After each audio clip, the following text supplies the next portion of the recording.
La chica de la curva. Era una noche fría de invierno cuando Raúl decidió tomar el camino más corto a casa.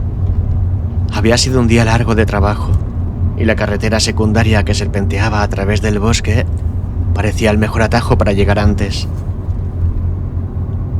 Apenas había tráfico a esas horas y el viento aullaba entre los árboles mientras los faros de su coche iluminaban brevemente la negrura de la noche. El reloj de salpicadero marcaba las 2:30 de la madrugada. Raúl encendió la radio para romper el incómodo silencio que llenaba el coche. No le gustaba esa carretera. Algo en su ambiente le parecía incorrecto, como si la oscuridad aquí fuera más densa, más opresiva, pero el cansancio lo arrastraba y solo quería llegar a su cama. Mientras conducía por una recta larga y desierta, un destello blanco captó su atención. Había alguien a borde de la carretera. Raúl entrecerró los ojos, ajustando la vista, y distinguió la silueta de una mujer. Vestía un vestido largo, blanco, y su cabello oscuro caía desordenado sobre sus hombros. Estaba completamente quieta, con la mirada perdida en el vacío, y por alguna razón inexplicable parecía fuera de lugar, como si el tiempo no la afectara. A pesar de lo extraño de la situación, Raúl redujo la velocidad. ¿Qué hacía una mujer sola en una carretera tan peligrosa a esas horas? La duda lo invadió, pero su instinto de ayudar lo llevó a detenerse junto a ella. Bajó la ventanilla y con un nudo en el estómago preguntó: ¿necesitas ayuda? La mujer giró la cabeza lentamente hacia él. Su rostro estaba pálido y sus ojos, aunque bellos, parecían vacíos, carentes de vida. Con voz suave y casi inaudible respondió: «Hay una curva más adelante. Es muy peligrosa. Ten cuidado». Raúl sintió un escalofrío recorrer su cuerpo. Algo en su tono, en la manera en que lo miraba, lo llenó de una sensación de inquietud profunda. Agradeció rápidamente y arrancó el coche de nuevo, dejando a la mujer atrás. Mientras conducía, no pudo sacarse de la cabeza esa advertencia. Porque alguien estaría parada en medio de la nada para advertir sobre una curva. Continuó conduciendo, ahora con más precaución. A los pocos minutos, la carretera comenzó a curvarse hacia la izquierda. Era una curva cerrada, una de esas que obligaban a los conductores a reducir la velocidad.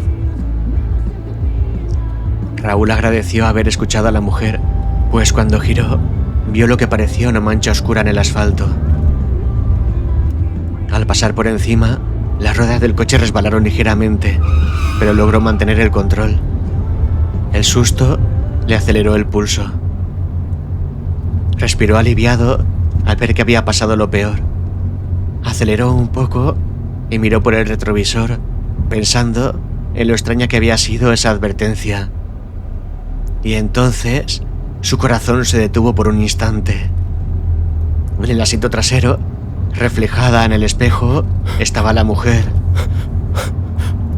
Raúl giró la cabeza rápidamente hacia el asiento trasero, pero no había nadie.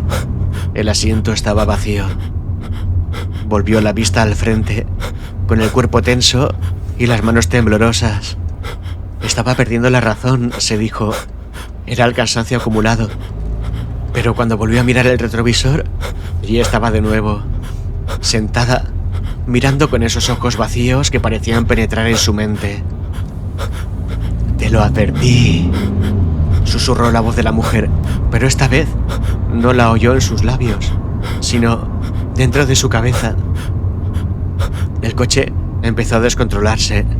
Raúl sintió un frío antinatural invadiendo el interior del vehículo, como si algo invisible estuviera absorbiendo el calor a su alrededor. Intentó gritar, pero su garganta estaba seca. El miedo le oprimía el pecho mientras luchaba por mantener el coche en la carretera. La curva que acababa de pasar no era la peligrosa. La verdadera curva estaba más adelante, cubierta por la niebla, escondida tras la siguiente colina. Cuando finalmente la vio, ya era demasiado tarde. El coche derrapó con violencia, los neumáticos chirriaron y Raúl perdió el control. En un último acto desesperado, intentó frenar, pero el coche salió disparado hacia el lado derecho, estrellándose contra los árboles al borde del precipicio. El impacto fue brutal. El metal se dobló como a papel y el sonido de cristales rotos llenó el aire. Cuando los servicios de emergencia encontraron el coche horas después, estaba destrozado. El cuerpo de Raúl seguía en el asiento del conductor, pero había algo más que los bomberos no pudieron explicar. Las marcas de una mano pequeñas y frías, impresas en la ventanilla trasera, como si alguien hubiera estado ahí, mirando desde el asiento trasero, observando su inevitable destino. Y aunque nadie mencionó a la chica de la curva, los vecinos del pueblo sabían bien que esa carretera estaba maldita y que no todos los que veían a la mujer de blanco volvían para contarlo.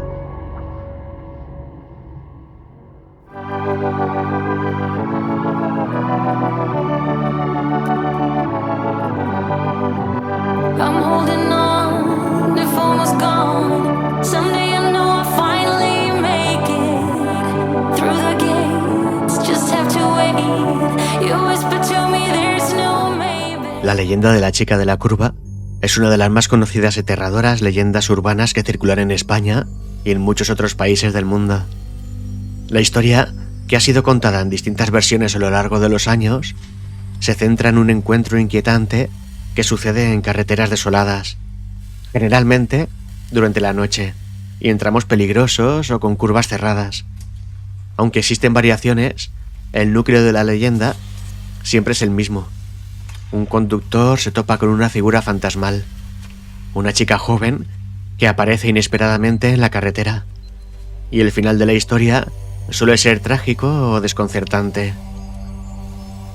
La versión más común de la leyenda cuenta lo siguiente.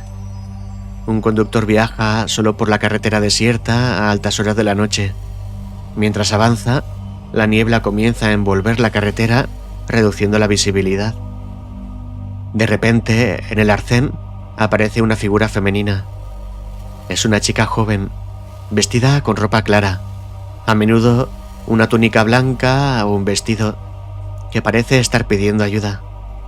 El conductor, conmovido por su estado o preocupado por verla sola en ese lugar, se detiene y le ofrece llevarla.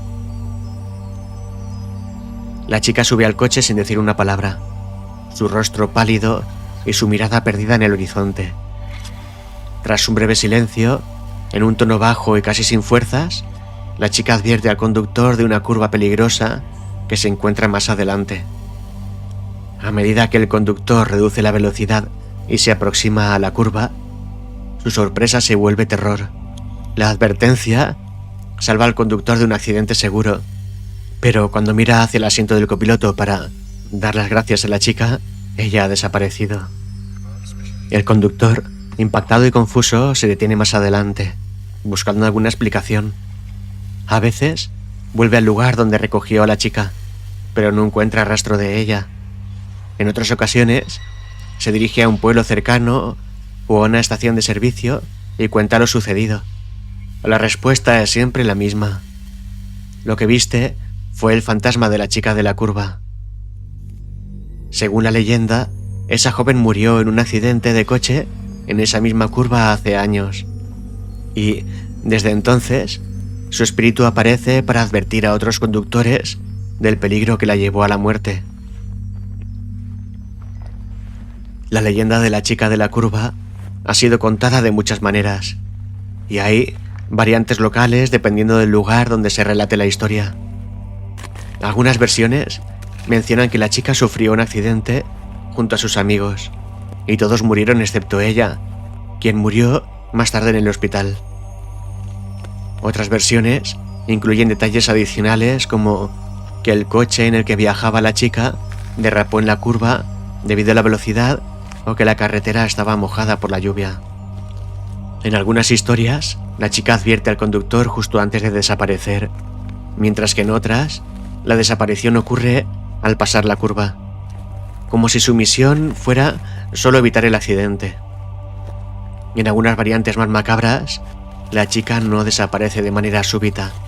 En su lugar, el conductor la mira y descubre que su rostro se ha transformado en una calavera o que está empapada en sangre.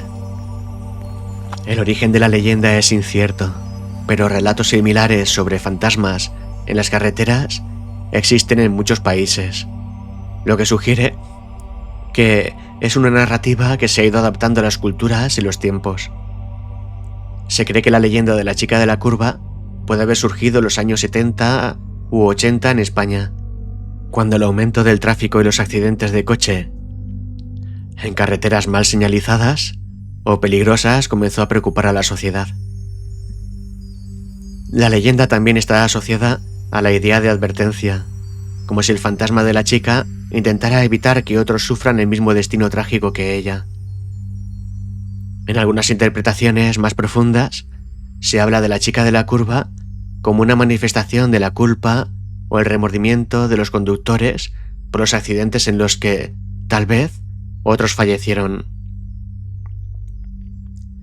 Esta leyenda tiene equivalentes en muchos otros países del mundo. En algunas partes de América Latina, la historia se cuenta con detalles similares, pero con nombres y localizaciones diferentes. En México, por ejemplo, se habla de una mujer conocida como La Llorona, que también aparece en las carreteras buscando a sus hijos perdidos. En los Estados Unidos, existe una leyenda similar llamada Resurrection Mary, que cuenta la historia de una joven que aparece en las carreteras cercanas a un cementerio en Chicago. En este caso, Mary pide al conductor que la lleve a su casa o al cementerio y desaparece antes de llegar.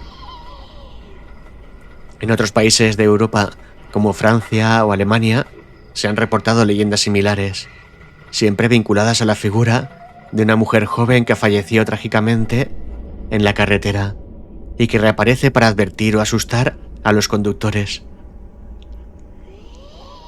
La leyenda es sin duda uno de los relatos más extendidos y conocidos del folclore moderno. Aunque no existen pruebas reales que respalden la veracidad de la historia, el hecho de que tantas personas afirmen haber visto a la chica o haber escuchado relatos similares la mantiene viva. La historia refleja el miedo humano a lo desconocido y a lo que puede suceder en la oscuridad de una carretera desierta. Hoy en día, la leyenda de la chica de la curva sigue siendo contada y su figura se ha vuelto un símbolo de advertencia sobre los peligros de las carreteras, recordándonos que, aunque las historias de fantasmas puedan ser solo cuentos, el riesgo de las curvas peligrosas es real. There's only time for dreams even greater. I hear the call, and I close my eyes to see even clearer. I see it all. I know that we can go higher if we keep our faith, if we keep our faith. Sometimes I'm like a whisper in a riot, but I grow strong and keep believing in me.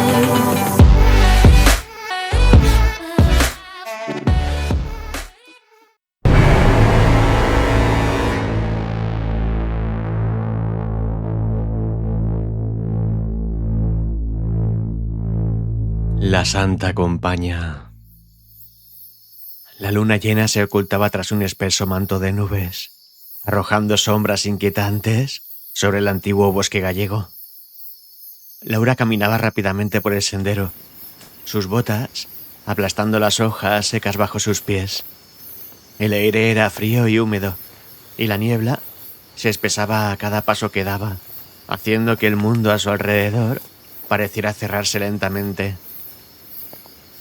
Sabía que no debía haber tomado ese atajo. Todos en el pueblo hablaban del bosque y las extrañas historias que lo rodeaban, pero la urgencia de llegar a casa antes de la medianoche había silenciado sus miedos. La advertencia de su madre resonaba en su cabeza. Nunca cruces el bosque por la noche, Laura. Nunca. Pero ahora, atrapada entre la niebla y la oscuridad, esas palabras parecían más un mal augurio que una simple advertencia. El silencio era abrumador. No había un solo sonido de pájaros, ni el susurro de los animales nocturnos. Solo el eco de sus propias pisadas rompía el espeso silencio. Con el corazón latiendo en sus oídos, Laura apretó el paso, intentando convencerse de que todo estaría bien. Sin embargo, algo en el ambiente había cambiado. Sentía que no estaba sola. La piel de la nuca se le erizó y una sensación de opresión se apoderó de su pecho. Algo la observaba. De repente, un leve resplandor atravesó la niebla más adelante en el sendero. Laura se detuvo en seco, con la respiración entrecortada. A lo lejos, pequeñas luces se movían, avanzando lentamente en su dirección. Velas. Eran velas. Por un instante, pensó que tal vez se trataba de algún grupo de peregrinos o excursionistas. Pero cuando las luces comenzaron a acercarse, la realidad de lo que estaba viendo la golpeó como un puñetazo en el estómago. Eran figuras, encapuchadas y vestidas con largos hábitos oscuros.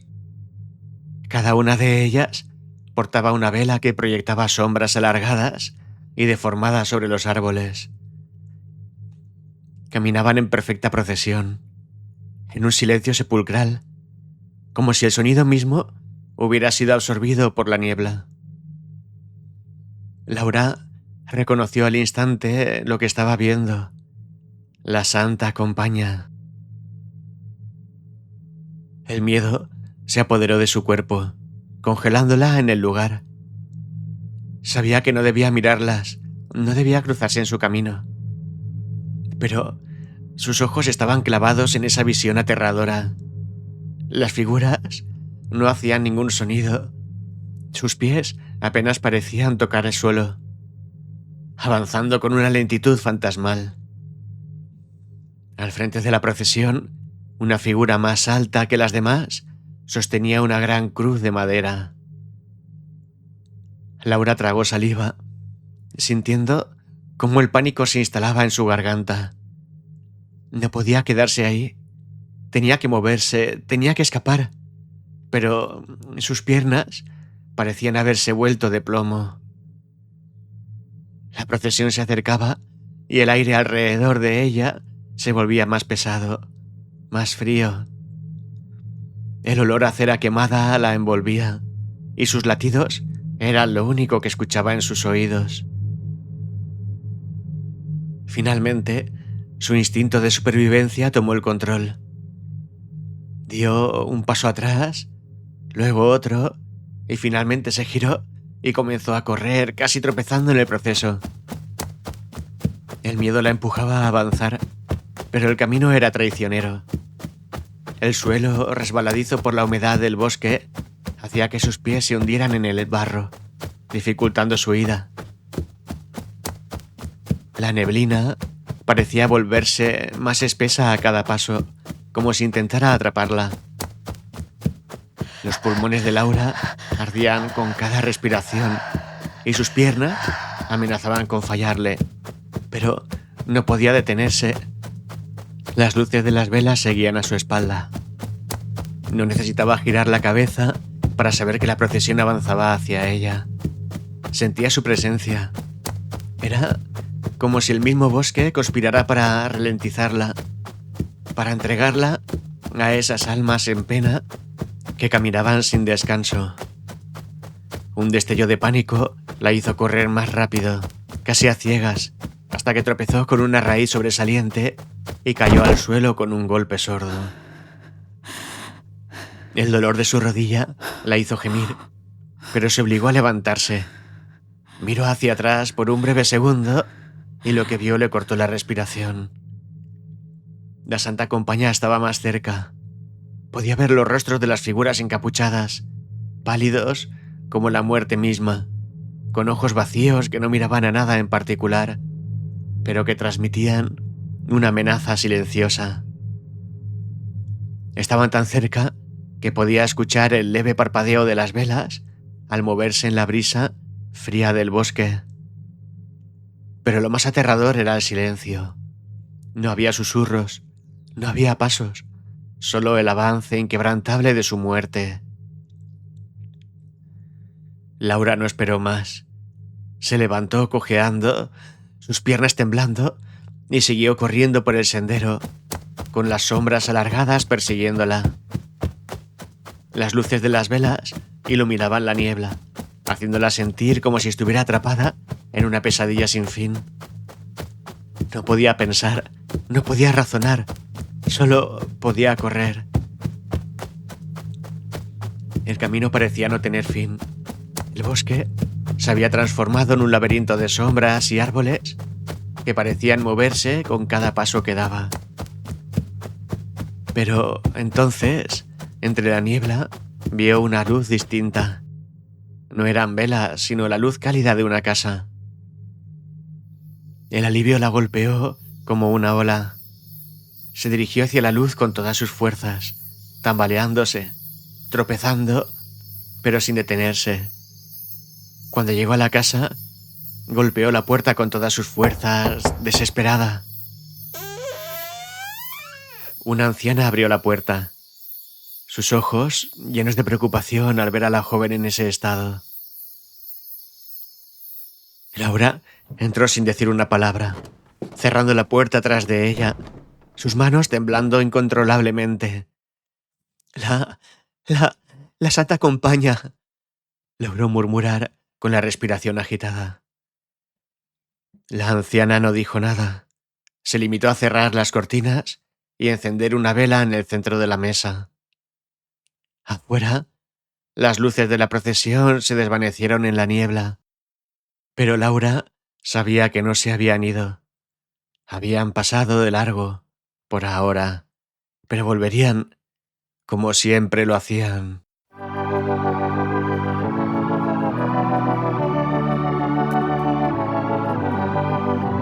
I'm holding on, if almost gone. Someday I know I'll finally make it through the gates. Just have to wait. You whisper to me, there's no maybe.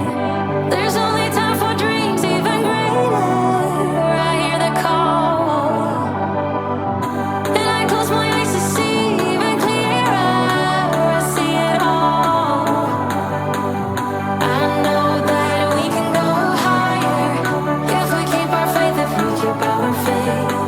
Sometimes I'm like a whisper in a riot, but I grow stronger, keep believing in me.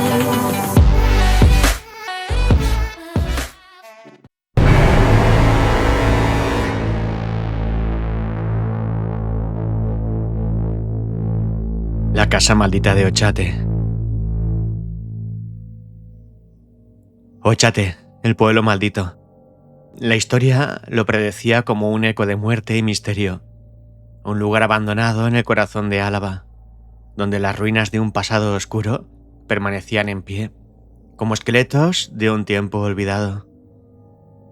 El viento, gélido y cortante, azotaba las piedras, susurrando secretos que los aldeanos de los alrededores preferían no escuchar.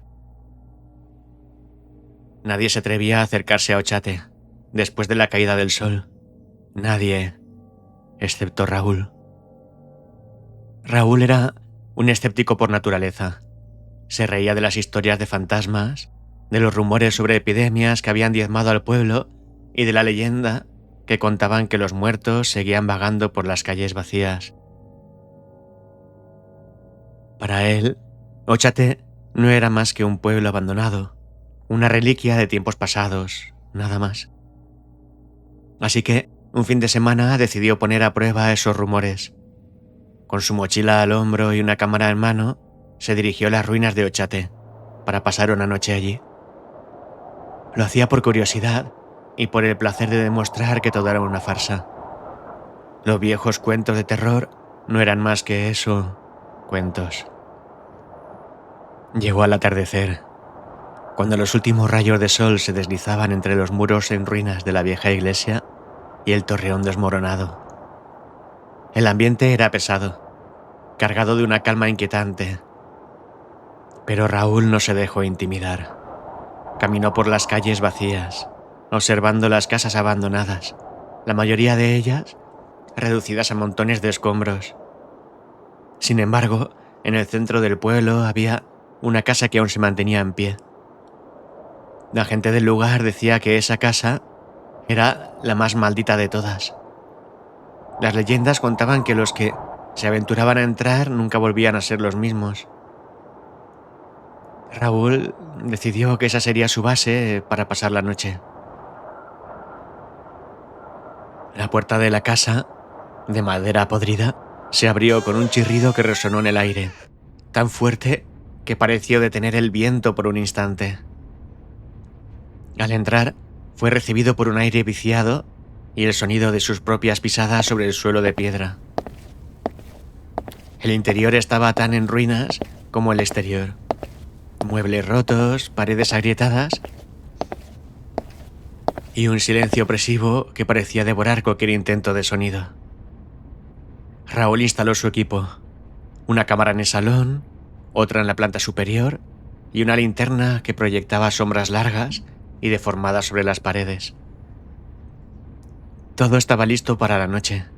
Se sentó en una silla rota, abriendo una botella de agua, mientras revisaba su teléfono. El sol ya se había ocultado, y poco a poco la oscuridad llenó la casa. Pasó 1 hora, luego 2, sin que ocurriera nada. Raúl bostezaba, entretenido más por sus propios pensamientos que por cualquier expectativa de fenómenos paranormales. Sin embargo, cuando el reloj en su muñeca marcó las 2 de la madrugada, algo cambió. El aire se volvió más pesado, más frío. Un sonido distante llegó a sus oídos, como un susurro que resonaba por las paredes. Raúl frunció el ceño. Se levantó y miró a su alrededor. No había nadie, pero el susurro persistía. El viento, se dijo, intentando calmarse. Pero en el fondo, algo en ese sonido le hacía sentir incómodo. Era demasiado claro, demasiado humano. Parecía una conversación apenas audible, como si varias personas estuvieran hablando en la habitación contigua.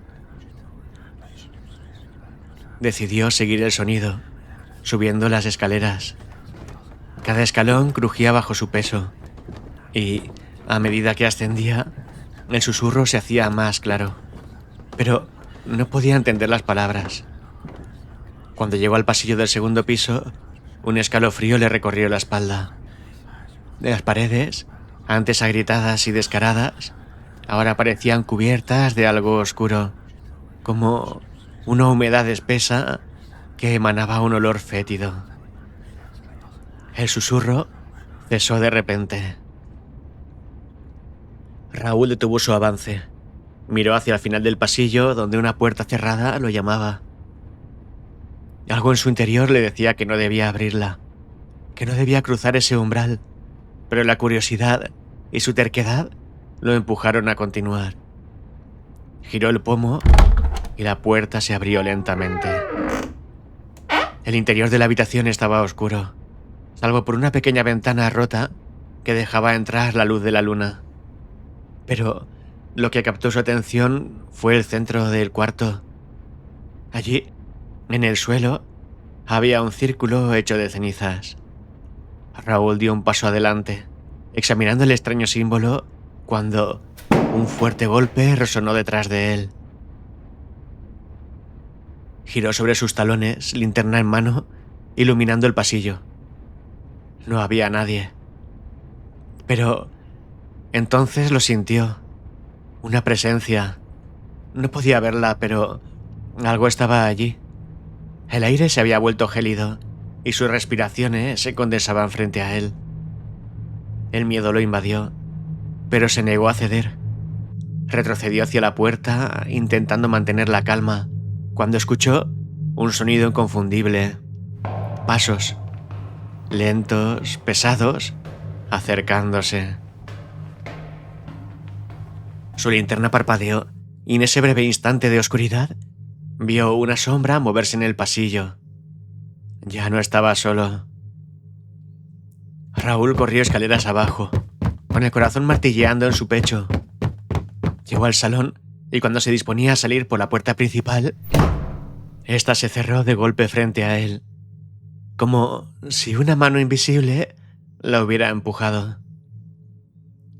Los susurros regresaron más altos, más cercanos.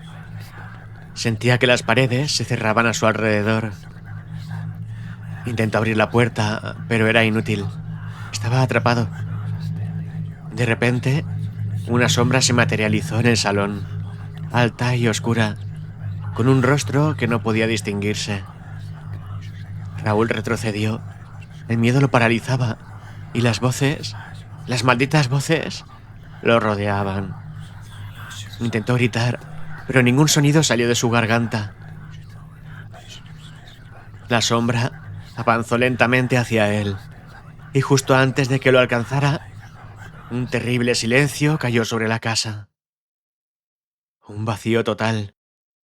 Y entonces, todo se oscureció.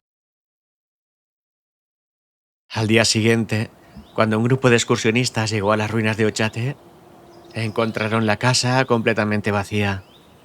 No había rastro de Raúl. Solo la cámara en el suelo, que había grabado todo, hasta que la linterna dejó de parpadear, mostrando, por un segundo, la sombra oscura que lo había reclamado. Nadie volvió a ver a Raúl.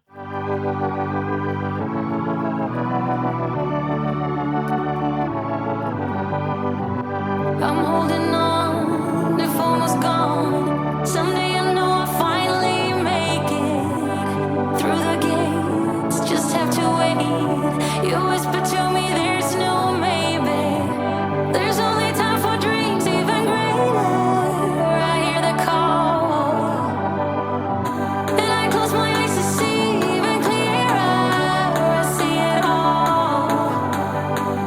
I know that we can go higher if we keep our faith, if we keep our faith. Sometimes I'm like a whisper in a riot, but I grow stronger, keep believing in me.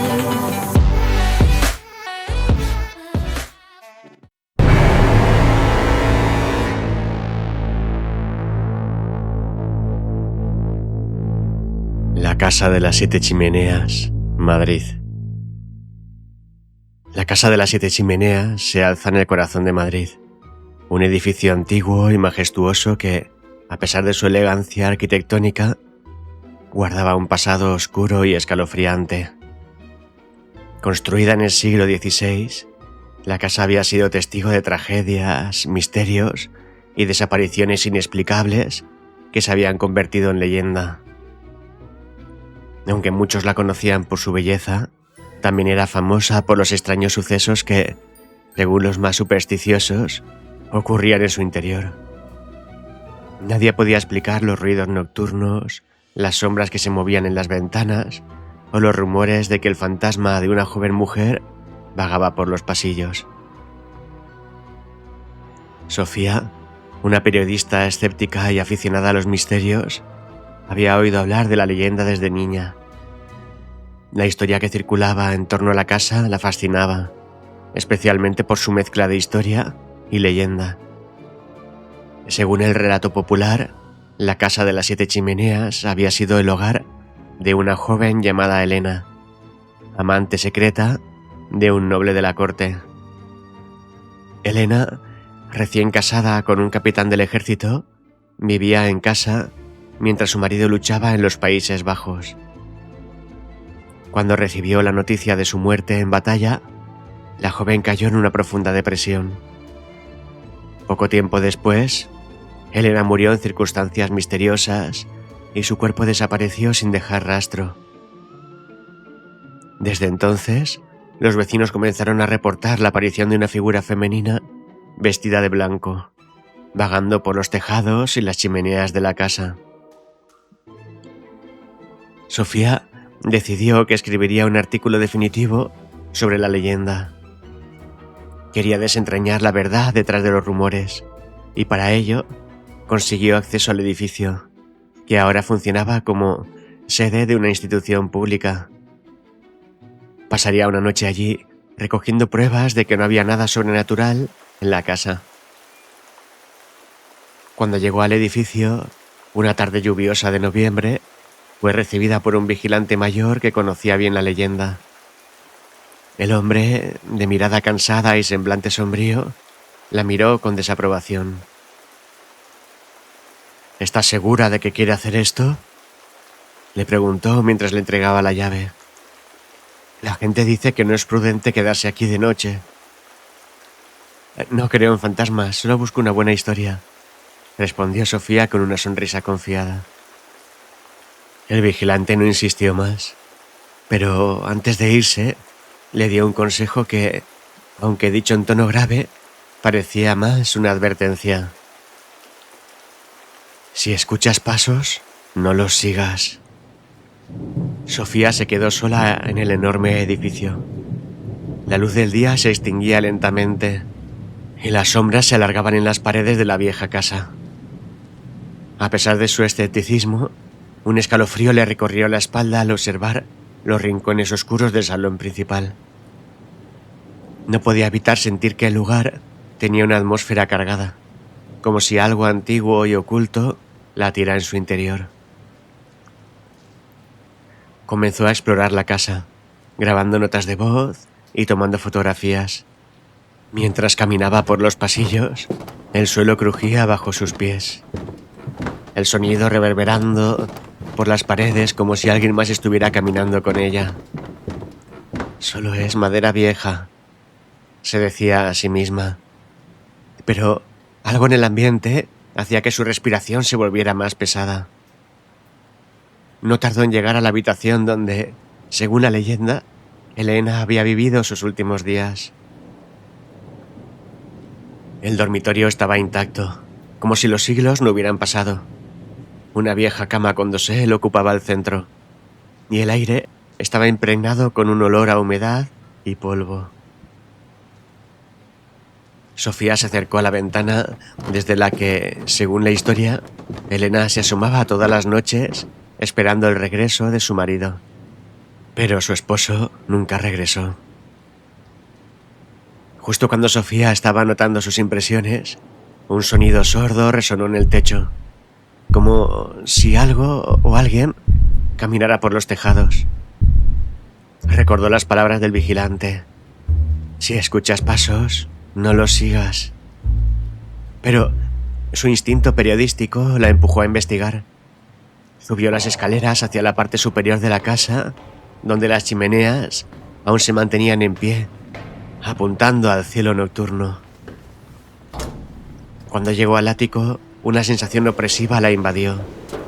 El frío era intenso, como si la temperatura hubiera caído de golpe. Las ventanas dejaban entrar una luz tenue que apenas iluminaba el espacio.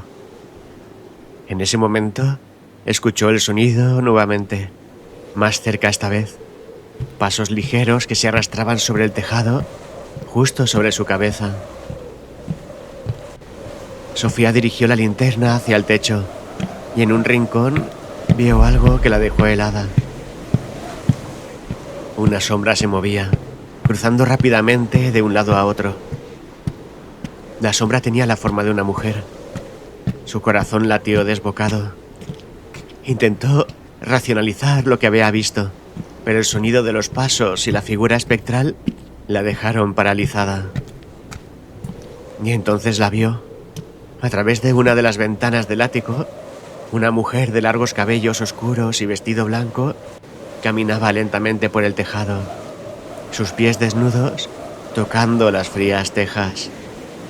El rostro de la mujer estaba oculto en las sombras, pero Sofía sintió que esa figura la observaba, que la estaba llamando. El miedo la invadió.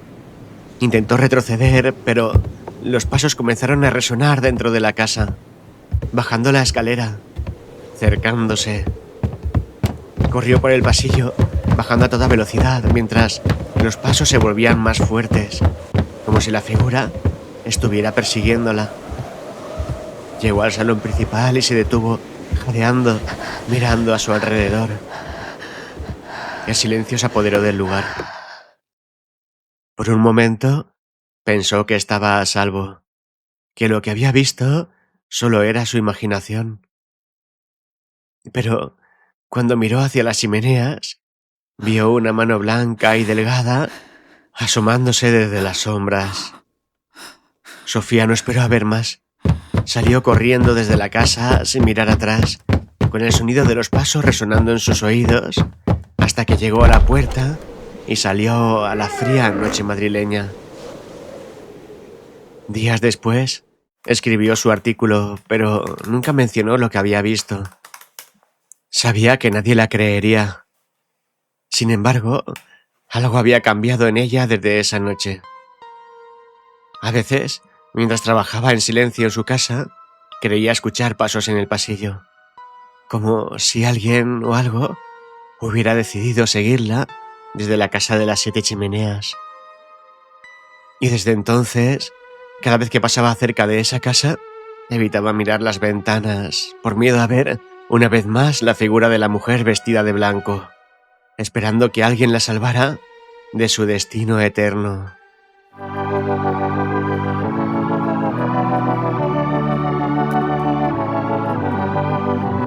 I'm holding on, if almost gone. Someday I know I'll finally make it through the gates. Just have to wait. You whisper to me, there's no maybe. There's only time for dreams even greater. I hear the call, and I close my eyes to see even clearer. I see it all. I know that we can go higher if we keep our faith, if we keep our faith. Sometimes I'm like a whisper in a riot, but I grow stronger, keep believing in me.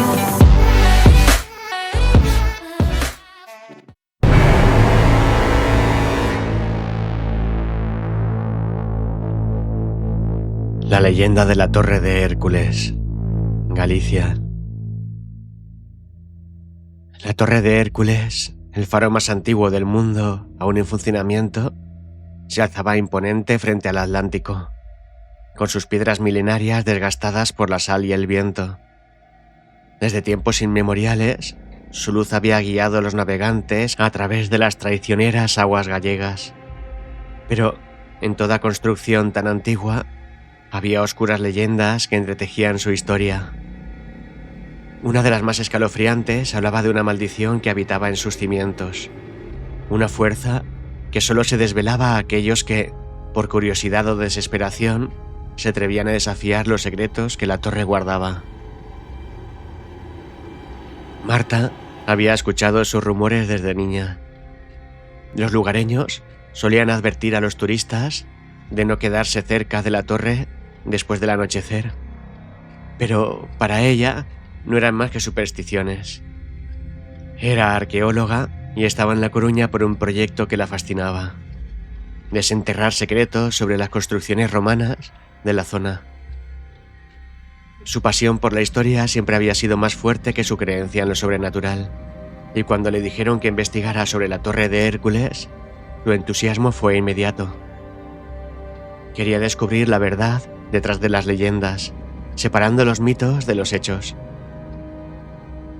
Una tarde, mientras revisaba viejos archivos en la biblioteca local, Marta encontró un diario antiguo, escrito por un farero del siglo XVIII. Las hojas estaban amarillentas y frágiles, y las palabras apenas eran legibles. Pero lo que logró descifrar la inquietó. El farero narraba extraños sucesos que había presenciado mientras vivía en la torre. Sombras que se movían en las paredes a pesar de que no había nadie. Susurros que emergían de las profundidades del faro. Y, lo más perturbador, la aparición de una figura encapuchada que solía observarlo desde la lejanía, siempre a la misma hora de la noche. Marta Intrigada, decidió que debía pasar una noche cerca de la torre para experimentar por sí misma lo que el farero había descrito. Convenció a su colega Pedro para que le acompañara. Ambos se rieron de la idea de los fantasmas, pero algo en el diario y la atmósfera del lugar había despertado en Marta una mezcla de curiosidad y temor que no podía ignorar. Esa noche, el viento soplaba con fuerza y las olas golpeaban los acantilados como tambores en la oscuridad. Marta y Pedro se instalaron en una tienda de campaña a pocos metros de la torre, equipados con linternas, grabadoras y cámaras. Querían capturar cualquier anomalía, aunque no esperaban encontrar nada más que un buen material para un artículo sobre las leyendas locales. Las horas pasaron tranquilas, salvo por el rugido constante del mar. La torre permanecía inmóvil, su luz girando perezosamente, iluminando el horizonte. Pero a medida que la noche se acercaba, el ambiente cambió. El viento pareció volverse más frío y un silencio opresivo cayó sobre el lugar, como si el mundo a su alrededor se hubiera detenido. Pedro estaba revisando la cámara cuando, de repente, la linterna de Marta parpadeó y se apagó.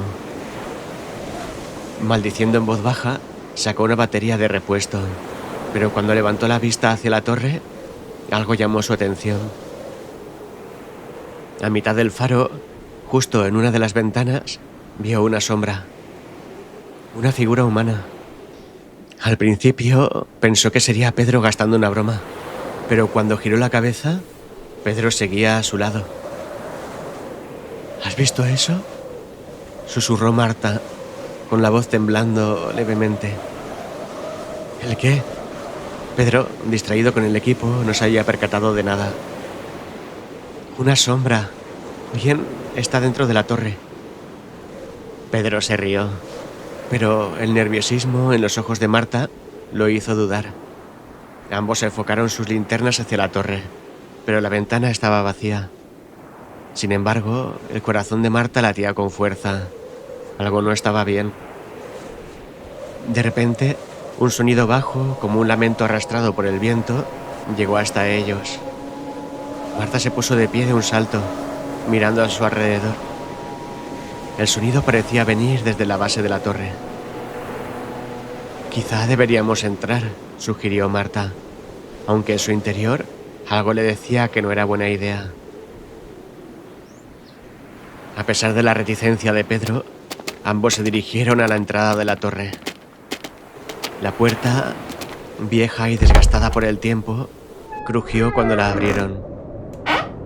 Dentro, el eco de sus pasos resonaba en la piedra fría. La linterna de Marta iluminaba las escaleras de caracol que subían hasta la cima, pero todo parecía más opresivo, como si la torre misma respirara en su cuello. A medida que subían, el aire se volvía más pesado, y los susurros comenzaron de nuevo, pero ahora más cerca. Marta miró a Pedro, cuyo rostro estaba pálido. Ya no tenía ganas de bromear. «Esto es una mala idea», dijo él en voz baja. «Lo sé», respondió Marta, «pero ya estamos aquí». Cuando llegaron a la sala superior, algo en el ambiente cambió por completo. El aire se volvió helado y el olor a humedad invadió sus sentidos. De repente, la puerta de la sala se cerró de golpe. Detrás de ellos, Pedro corrió a abrirla, pero estaba trabada. Marta, sintiendo una presencia, se volvió lentamente, y allí en la penumbra lo vio. La figura encapuchada. No había rostro, solo una sombra oscura que parecía absorber la luz a su alrededor. La figura avanzó lentamente, y con cada paso, el sonido del viento y las olas desaparecía, sumiendo la sala en un silencio aterrador. Marta retrocedió, con el pánico tomando el control.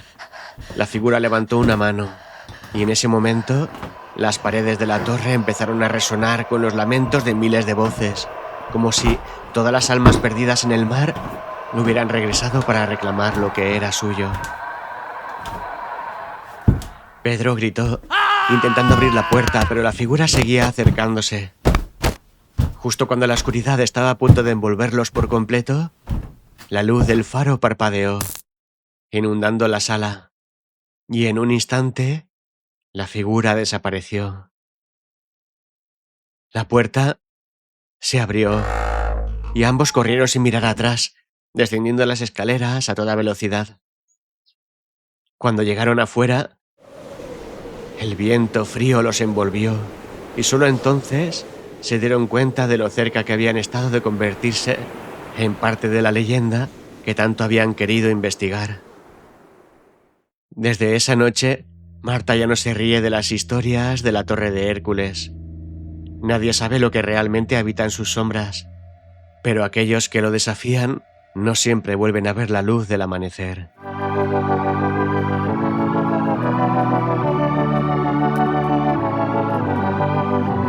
I'm holding on, if almost gone. Someday I know I'll finally make it through the gates. Just have to wait. You whisper to me, there's no maybe. There's only time for dreams even greater. I hear the call, and I close my eyes to see even clearer. I see it all. I know that we can go higher if we keep our faith, if we keep our faith. Sometimes I'm like a whisper in a riot, but I grow stronger, keep believing in me.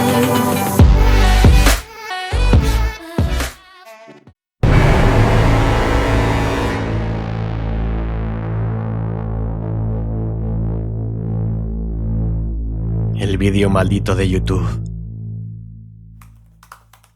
Una fría noche de octubre, Lucas estaba sentado en su habitación, con las luces apagadas, mientras el resplandor azul de la pantalla de su computadora iluminaba tenuemente las paredes. Como tantas veces, estaba navegando por YouTube, sin un rumbo fijo, sumergido en la interminable lista de vídeos sugeridos. Era una rutina familiar, pero esa noche algo diferente sucedió. Un ping suave indicó que había recibido una nueva notificación. Al revisar su correo electrónico, vio que le había llegado un mensaje de una dirección completamente desconocida. No había asunto, ni cuerpo de texto, solo un enlace.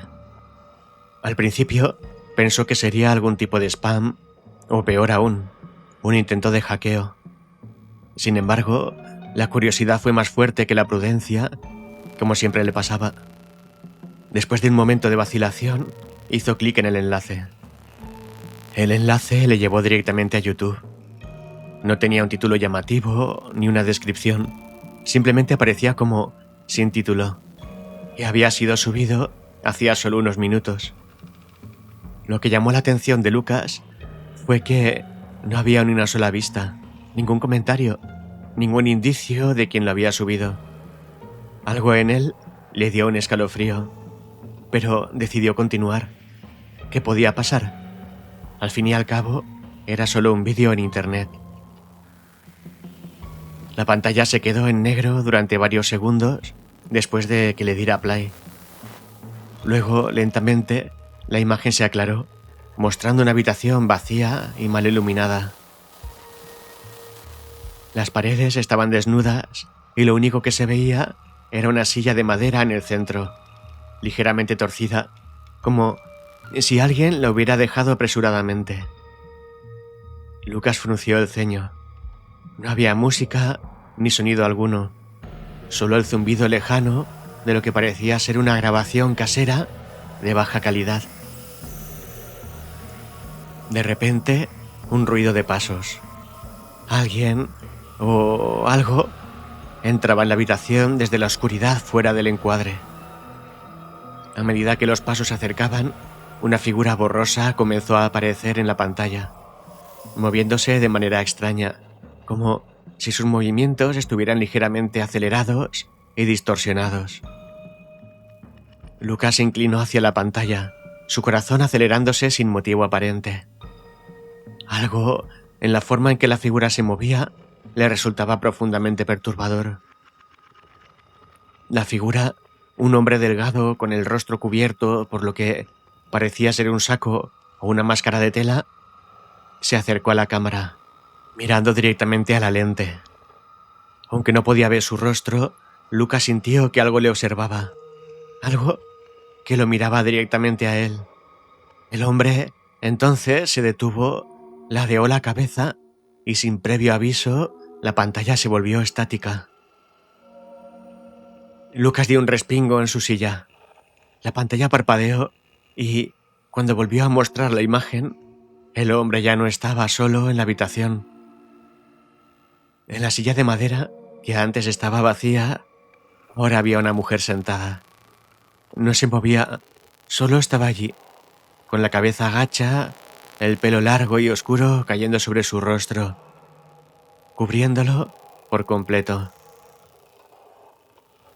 Las luces de la habitación empezaron a parpadear, y Lucas, cada vez más nervioso, intentó parar el vídeo, pero el botón de pausa no respondía.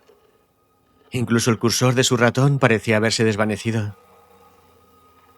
El corazón de Lucas empezó a latir con fuerza cuando la cámara hizo un zoom lentamente hacia la mujer. Su respiración se volvió errática. ¿Qué estaba viendo? ¿Era algún tipo de broma enferma? El zumbido de la estática continuaba, y la imagen, aunque borrosa, empezó a aclararse. Entonces, la mujer en el vídeo levantó la cabeza. El rostro que se reveló era una máscara de terror, una mezcla grotesca de carne hinchada y ojos hundidos. Los labios estaban abiertos en una mueca antinatural, y de sus ojos, completamente negros, parecía brotar algo oscuro. Lucas intentó apartar la mirada, pero no pudo. Sus manos temblaban mientras intentaba, desesperadamente, apagar la computadora. Pero nada funcionaba. Estaba atrapado, mirando. La mujer en el vídeo no emitía sonido alguno, pero de repente abrió la boca en un grito mudo. Y a medida que lo hacía, Lucas sintió un cambio en la habitación. Un frío gélido lo rodeó, como si algo invisible hubiera entrado en su espacio, como si el vídeo estuviera trascendiendo la pantalla. Un nuevo sonido invadió sus oídos. El crujido de algo moviéndose en su propio cuarto. Se dio la vuelta bruscamente, pero no había nadie allí. Sin embargo, lo sintió. Una presencia tras él, respirando. Unos ojos observándolo desde la oscuridad. El vídeo continuó y la cámara comenzó a moverse, dejando atrás a la mujer de la silla. Ahora, la habitación que antes estaba en el vídeo parecía ser idéntica a la de Lucas. Las paredes, el mobiliario, era su habitación, pero vacía. Lucas parpadeó, incrédulo. Sentía que su mente se estaba quebrando. No podía ser posible. Y entonces, la cámara en el vídeo giró hacia la ventana. A través de la ventana del vídeo se veía la calle, la misma calle que estaba fuera de la habitación de Lucas. Alguien lo estaba filmando en tiempo real. Una oleada de terror absoluto recorrió su cuerpo. En ese momento, el sonido de pasos fuera de su habitación, reales, esta vez, lo hizo girarse en su silla con el corazón en la garganta. La puerta se abrió lentamente. Lucas retrocedió, sus manos temblorosas golpeando el teclado, intentando apagar la computadora. La figura del hombre del vídeo, con su máscara de tela, estaba ahora en el umbral de la puerta de su habitación. Estaba allí, en la vida real, no en la pantalla. Antes de que Lucas pudiera gritar, la figura se movió rápidamente hacia él. La computadora se apagó. La oscuridad lo envolvió y lo último que sintió fue una mano fría apretando su garganta. A la mañana siguiente, cuando la policía entró en la habitación de Lucas, no encontró rastro de él. La computadora estaba encendida, mostrando un vídeo titulado Sin título, con 0 visitas y ningún comentario. La pantalla mostraba una habitación vacía, con una silla de madera torcida en el centro, y en la silla, una figura encorvada con la cabeza gacha. Pero esta vez, esa figura era Lucas.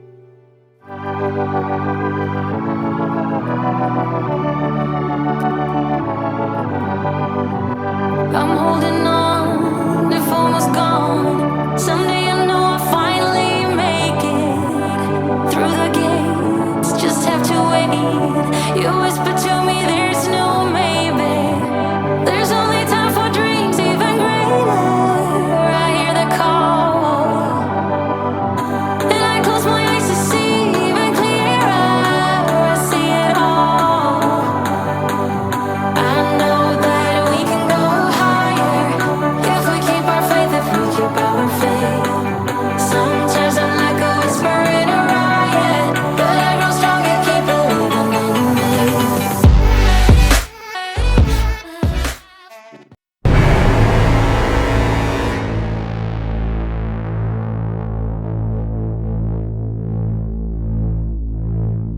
Polybius.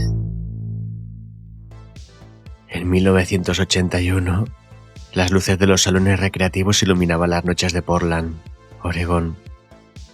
Los chicos se agolpaban frente a las máquinas arcade, hipnotizados por los píxeles en movimiento y los sonidos electrónicos.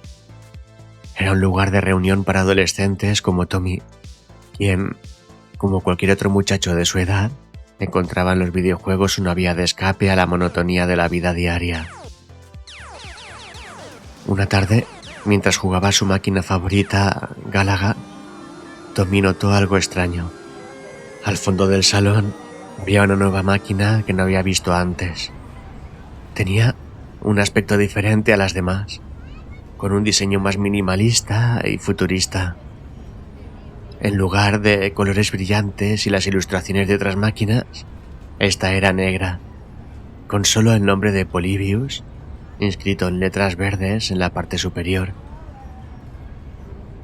Parecía extraña, desentonando con el resto de los juegos del lugar. Intrigado, se acercó. No había nadie alrededor de la máquina, ni se hablaba de ella en el salón recreativo. Aún así, algo en el juego le llamaba, como si el simple hecho de acercarse activara una extraña atracción que no pudiera explicar. Puso una moneda en la ranura y la pantalla se iluminó. Un zumbido electrónico llenó sus oídos y el nombre del juego apareció en letras grandes y vibrantes. El juego comenzó de forma simple. Un shooter espacial que parecía como cualquier otro. Movía la cabeza mientras disparaba a figuras geométricas que aparecían en la pantalla. Sin embargo, en cuanto pasó el primer nivel, algo cambió. Los colores de la pantalla comenzaron a parpadear con mayor intensidad. Las formas geométricas se tornaron más complejas y los sonidos se volvieron más agudos, casi hipnóticos. Había algo en esos patrones de luces y sonidos que lo mantenía pegado a la máquina, incapaz de apartar la mirada. Era como si el juego estuviera jugando con su mente. A medida que este avanzaba, Tommy comenzó a sentir una presión creciente en la cabeza. Las luces de la pantalla parecían pulsar directamente en su cerebro, y los sonidos, cada vez más agudos y distorsionados, lo sumían en una especie de trance. De vez en cuando, la pantalla mostraba imágenes fugaces, tan rápidas que apenas podía procesarlas. Rostros sin ojos, cuerpos flotando en el vacío y frases que parpadeaban por un instante. Obedece. No pienses. Sufre. Tommy parpadeaba, tratando de despejar su mente, pero no podía dejar de jugar. Su cuerpo estaba anclado a la máquina, como si sus dedos estuvieran pegados al joystick. Jugó durante horas sin darse cuenta de que el tiempo pasaba y de que el salón recreativo se había vaciado lentamente a su alrededor. Las luces de neón, en otro tiempo cálidas y acogedoras, ahora parecían distorsionarse, como si pertenecieran a otra realidad.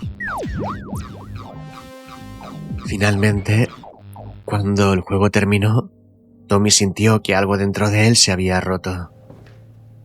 Caminó hacia la salida, mareado y con la vista borrosa. Mientras lo hacía, se encontró con Mike, el dueño del salón recreativo, quien lo miraba preocupado. «Oye, chico, ¿estás bien?», preguntó Mike con el ceño fruncido. Tommy intentó hablar, pero las palabras se le trababan en la boca. Las imágenes del juego aún bailaban en su cabeza y sentía que algo extraño le ocurría. Sin responder, salió tambaleándose del lugar, intentando respirar profundamente para calmarse.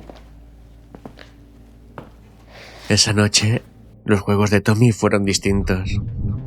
Cada vez que cerraba los ojos, veía los colores del juego destellando en su mente. Soñó con los mismos rostros sin ojos, acercándose a él desde la oscuridad, susurrando cosas que no podía entender. Las palabras del juego resonaban en su mente. Obedece, no pienses, sufre. Al día siguiente, regresó al salón recreativo, incapaz de resistirse. Lo primero que hizo fue buscar la máquina de Polybius. Necesitaba jugar de nuevo, aunque no sabía por qué. Sin embargo, cuando llegó, la máquina ya no estaba. En su lugar, solo quedaba un espacio vacío, como si nunca hubiera estado allí. Tommy se acercó a Mike, desesperado, para obtener respuestas. «¿Qué ocurrió con Polybius?», preguntó tratando de sonar normal, aunque una sensación de pánico lo invadía. «¿Polybius?», Mike lo miró confundido. «¿De qué hablas, chico? No tenemos ninguna máquina con ese nombre aquí». Tommy intentó explicarse, pero cuanto más hablaba, más se daba cuenta de que algo andaba mal. Nadie en el salón recordaba haber visto aquella máquina. Preguntó a otros chicos que frecuentaban el lugar, pero todos lo miraban como si estuviera loco. Se sentía cada vez más solo y atrapado en una pesadilla que solo él había experimentado. Con el paso de los días, los síntomas empeoraron. Las alucinaciones comenzaron a invadir su vida diaria.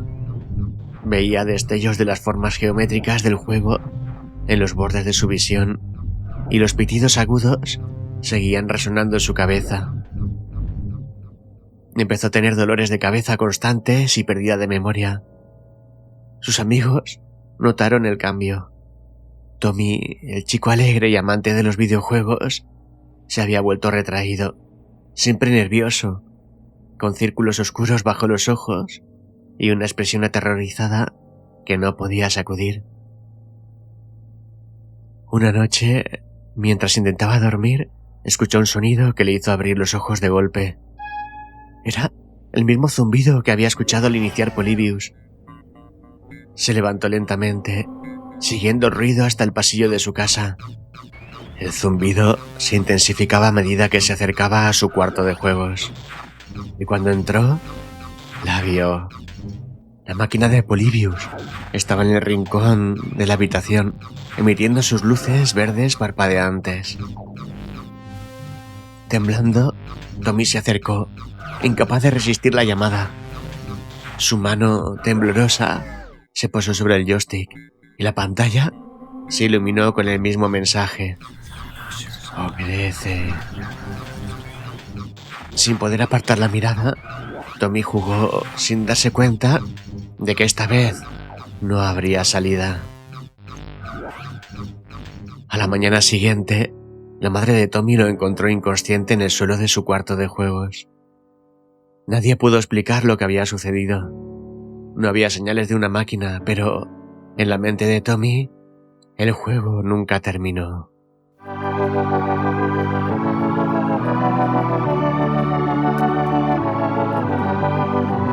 I'm holding on, if almost gone. Someday I know I'll finally make it through the gates. Just have to wait. You whisper to me, there's no maybe. There's only time for dreams even greater. I hear the call, and I close my eyes to see even clearer. I see it all. I know that we can go higher if we keep our faith, if we keep our faith. Sometimes I'm like a whisper in a riot, but I grow stronger, keep believing in me.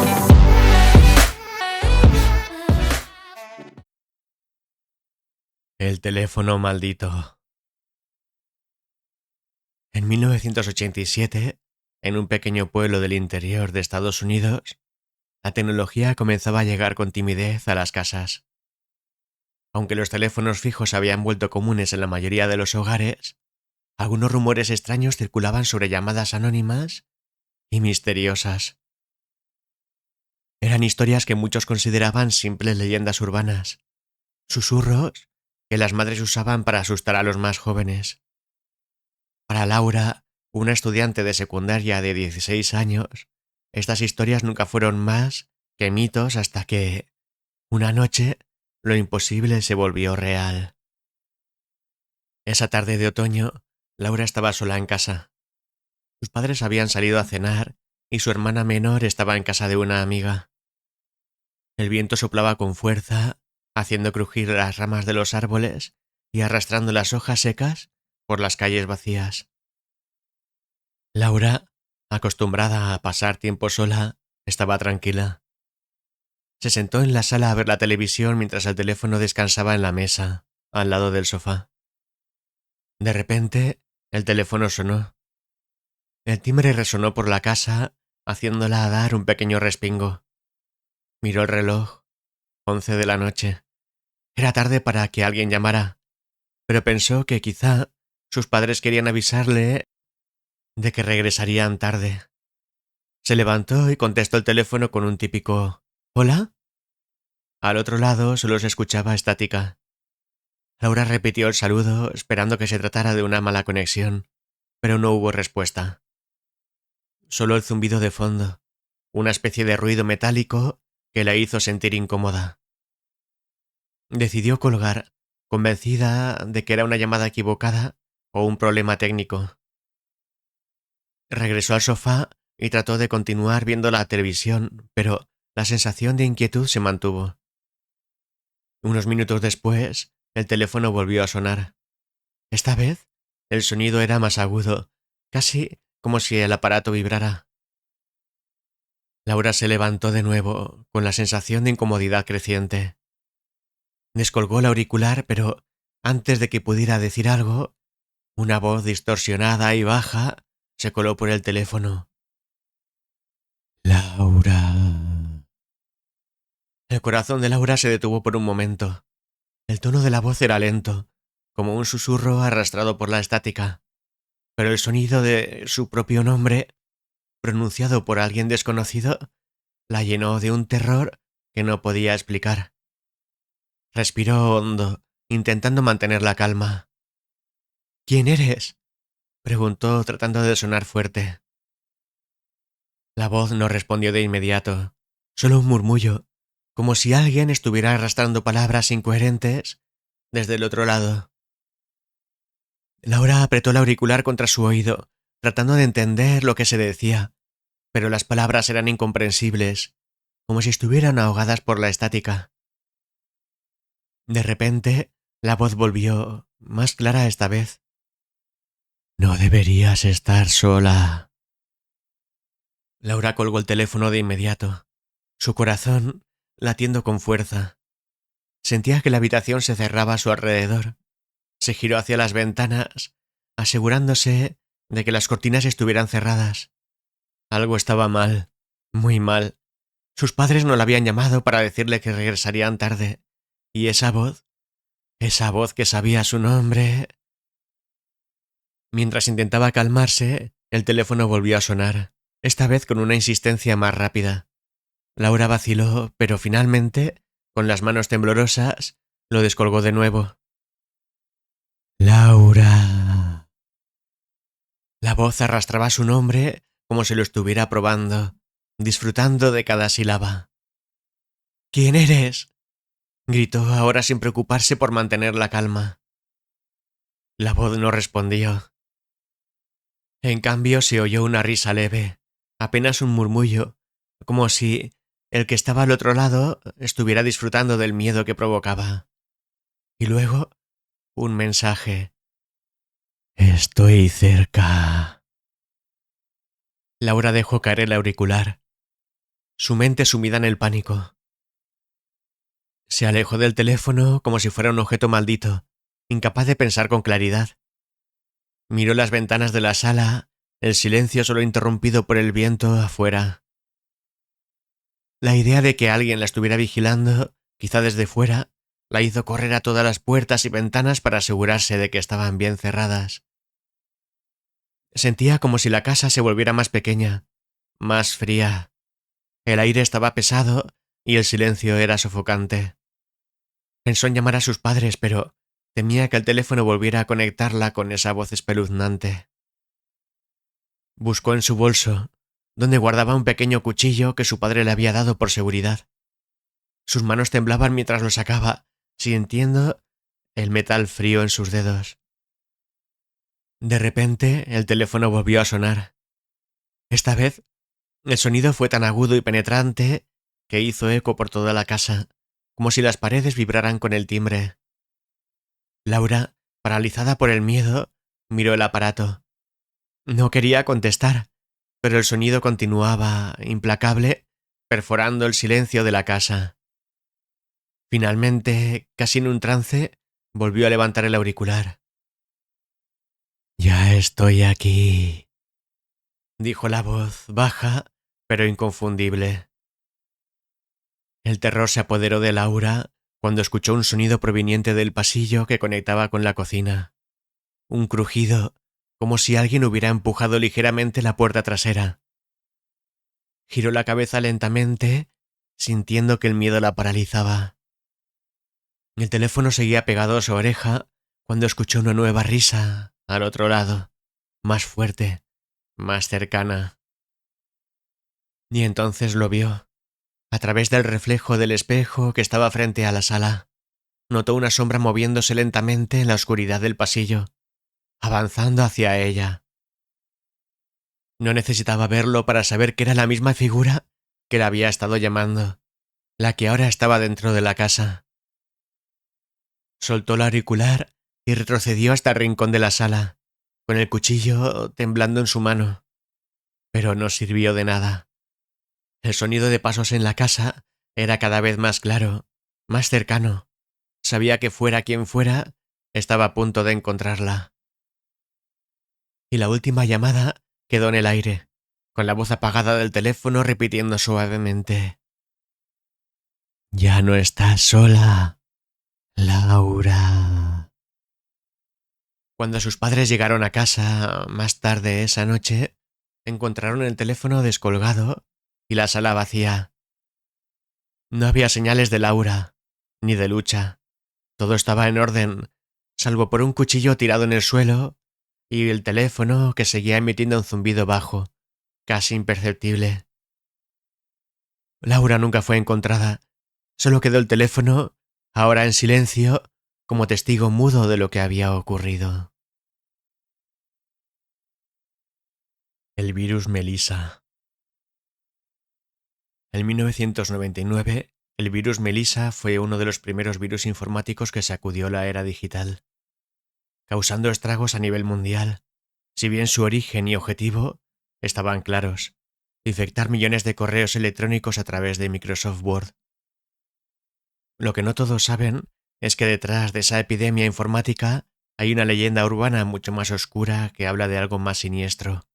Algo que no solo atacaba a las computadoras, sino que tenía el poder de infiltrarse en las mentes y vidas de quienes se cruzaban con él. Todo comenzó en un pequeño foro de la Deep Web, donde circulaban rumores sobre un extraño programa.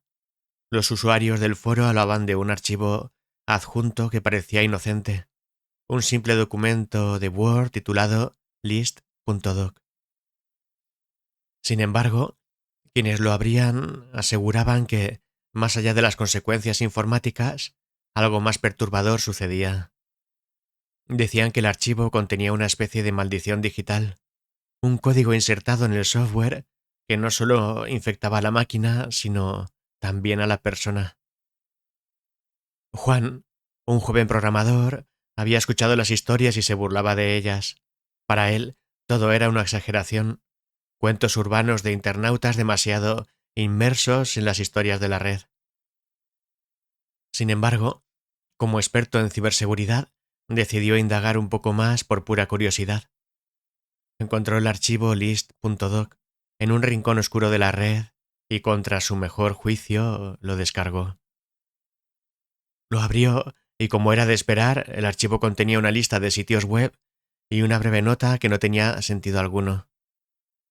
Al principio no pasó nada, pero esa misma noche Juan se dio cuenta de que había cometido un error. A las pocas horas, la computadora de Juan comenzó a fallar. El procesador se sobrecargaba sin razón, el correo electrónico se enviaba solo y los archivos se multiplicaban en su disco duro. Sin embargo, no era esto lo que más le inquietaba. Lo que realmente le preocupaba era lo que estaba sucediendo fuera de la pantalla. Al día siguiente, Juan comenzó a notar sombras en su visión periférica. Cuando se volvía a mirar, no había nada allí. Las luces de su casa parpadeaban sin razón aparente, y los electrodomésticos comenzaban a funcionar solos, como si alguien invisible estuviera manejándolos. En su ordenador, mensajes extraños aparecían de la nada, palabras y símbolos que no había escrito. Pensó en desinfectar la máquina, pero la infección parecía haberse extendido más allá de los circuitos. Una noche, después de varias horas intentando reparar el daño, Juan recibió un correo. El remitente era desconocido, y el asunto solo decía: «Melissa te está mirando». Abrió el mensaje y dentro solo había una línea: «No puedes escapar». Los días se convirtieron en una pesadilla. Juan apenas dormía, atormentado por pesadillas en las que una figura oscura, siempre de pie al fondo de la habitación, lo observaba sin moverse. Durante el día, la figura aparecía en los reflejos de las ventanas, en las pantallas, y cuando se encontraba solo, sentía su presencia con más fuerza. Siempre observándolo, siempre cerca. Hizo todo lo posible para desconectar su computadora, incluso llegó a destruir el disco duro, pero el mal ya estaba hecho. Había algo en el virus que no solo afectaba a la máquina, sino también su mente. En los foros de la red, Juan encontró más información sobre la leyenda. Melissa, el nombre del virus, no solo era el apodo de un simple malware. La leyenda decía que, en realidad, Melissa era una entidad digital, una especie de espíritu atrapado en el código del virus, que asaltaba de computadora en computadora buscando almas vulnerables. Quienes abrían el archivo maldito quedaban expuestos a su influencia. Al principio era sutil. Pequeños fallos técnicos, sombras en el rabillo del ojo, ruidos extraños. Pero con el tiempo, la presencia de Melissa se hacía cada vez más fuerte. Los rumores contaban que algunas personas que habían abierto el archivo simplemente desaparecían, dejando sus computadoras encendidas y vacías, con el archivo list.doc abierto en la pantalla. Desesperado, Juan buscó ayuda en el foro donde había encontrado el archivo. Algunos usuarios le aconsejaron medidas externas: borrar todo rastro del virus, quemar los discos duros e incluso abandonar la casa.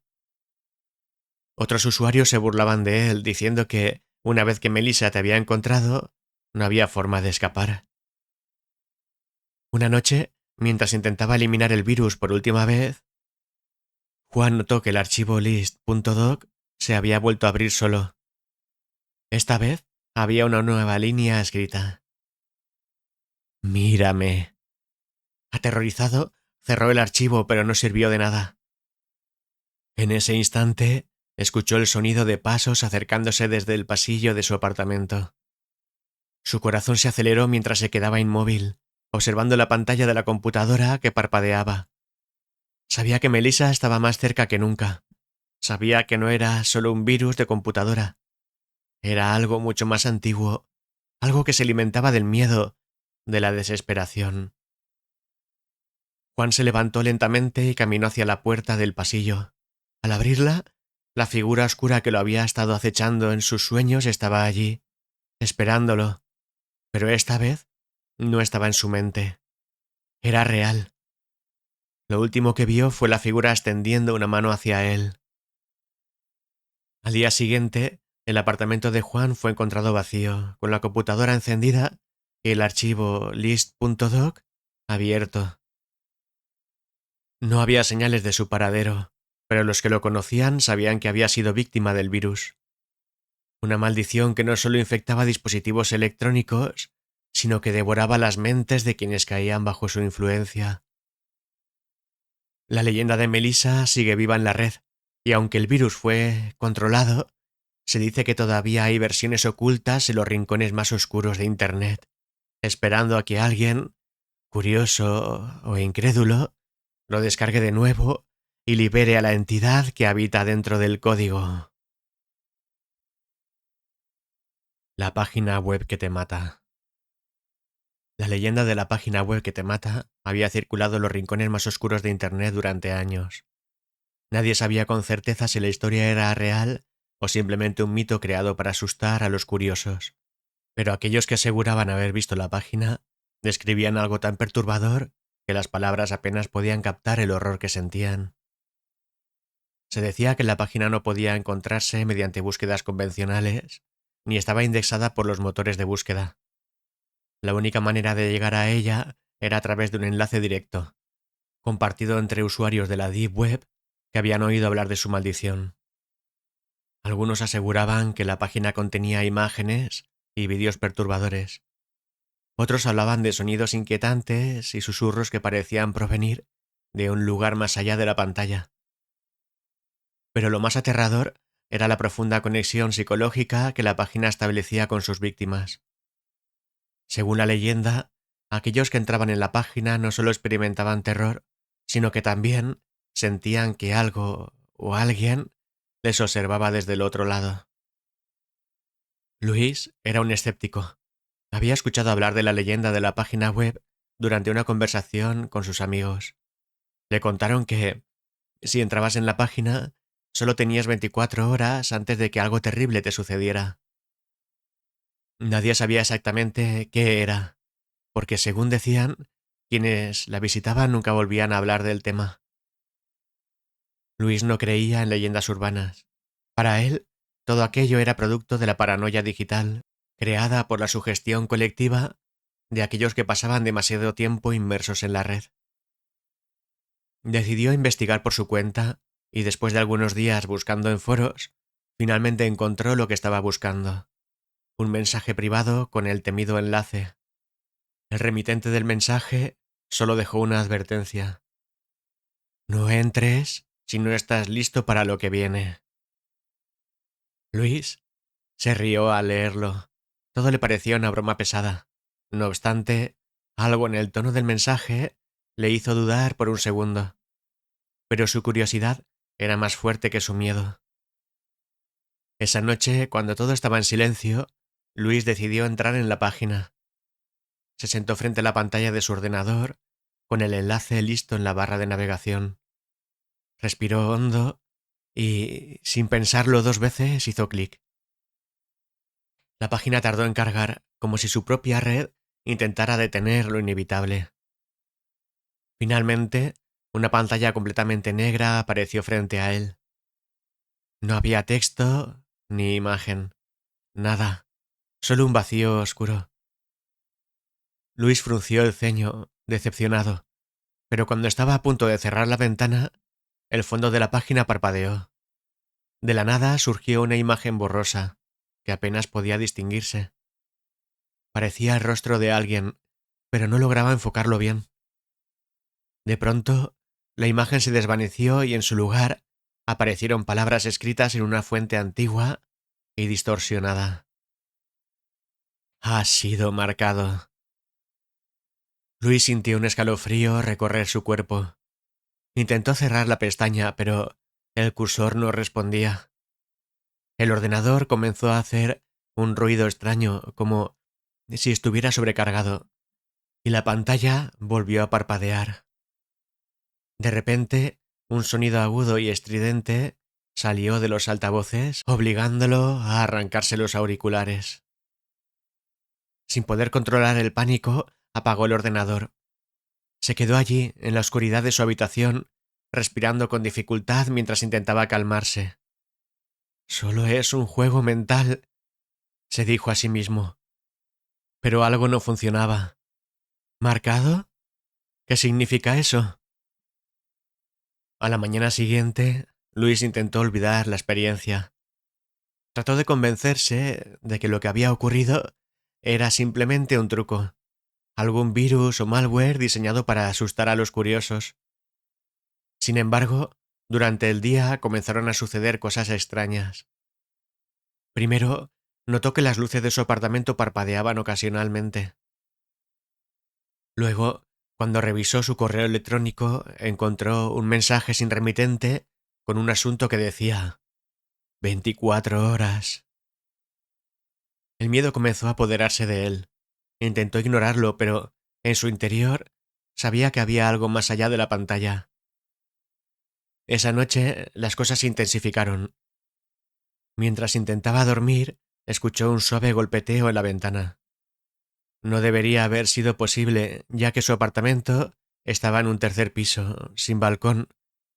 Aterrorizado, no se atrevió a levantarse de la cama. El golpeteo continuaba insistente, casi como si alguien quisiera entrar.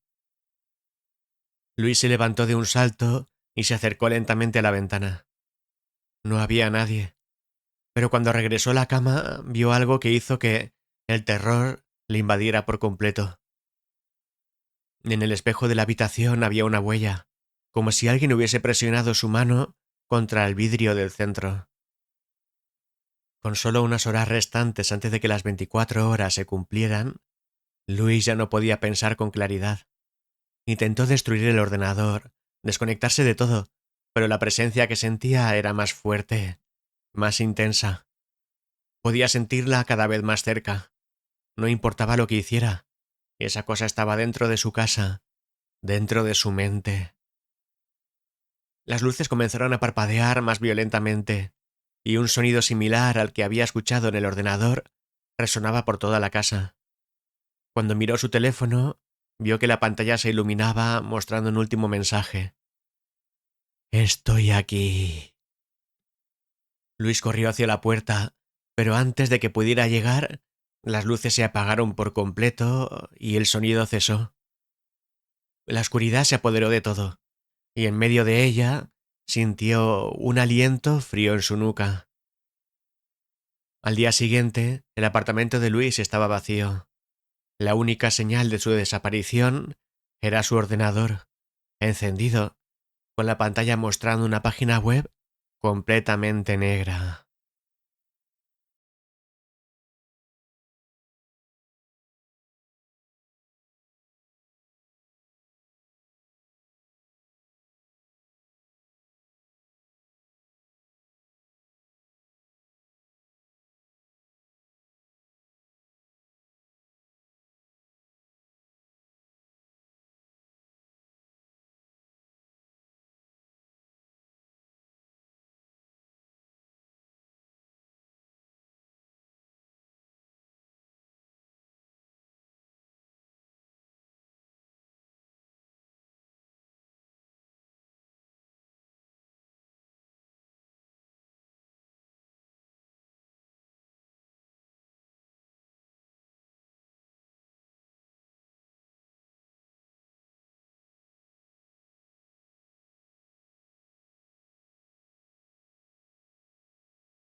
Smiley.exe.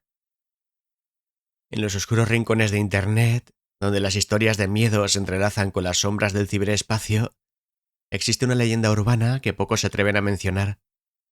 Habla de un archivo llamado Smiley.exe, un programa que promete diversión, pero que en realidad es una trampa mortal.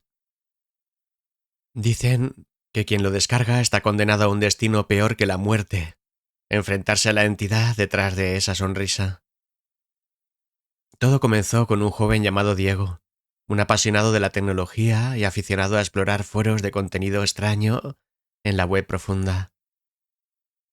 Había escuchado vagamente sobre Smiley.exe en hilos de Reddit y foros de terror, pero lo había descartado como una historia más para asustar a los crédulos.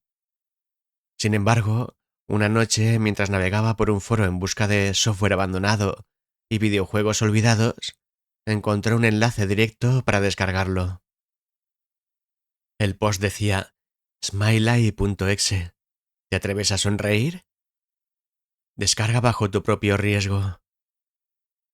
Acompañado de la advertencia había una imagen, una cara amarilla sonriente, similar a un emoji, pero con ojos vacíos y dientes afilados. Diego rió nerviosamente. Seguro que es un virus tonto, pensó. Pero su curiosidad lo venció, y con un solo clic descargó el archivo. El archivo pesaba apenas unos kilobytes, lo que resultaba extraño.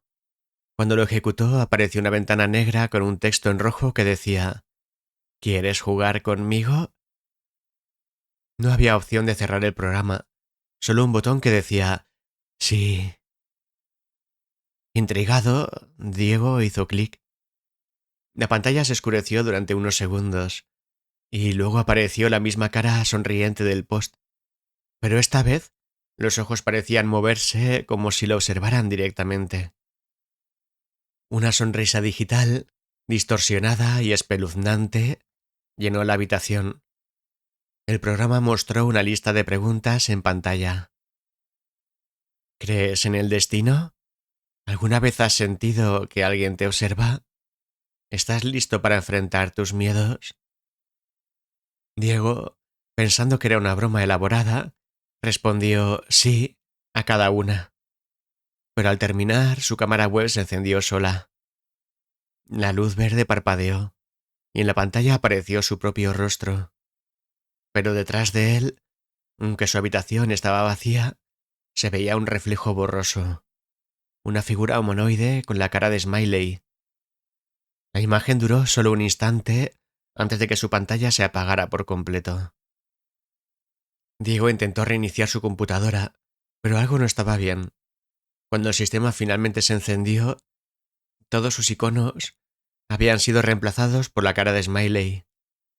Cada vez que intentaba abrir un archivo, una voz digital decía: «Sonríe, Diego, sonríe».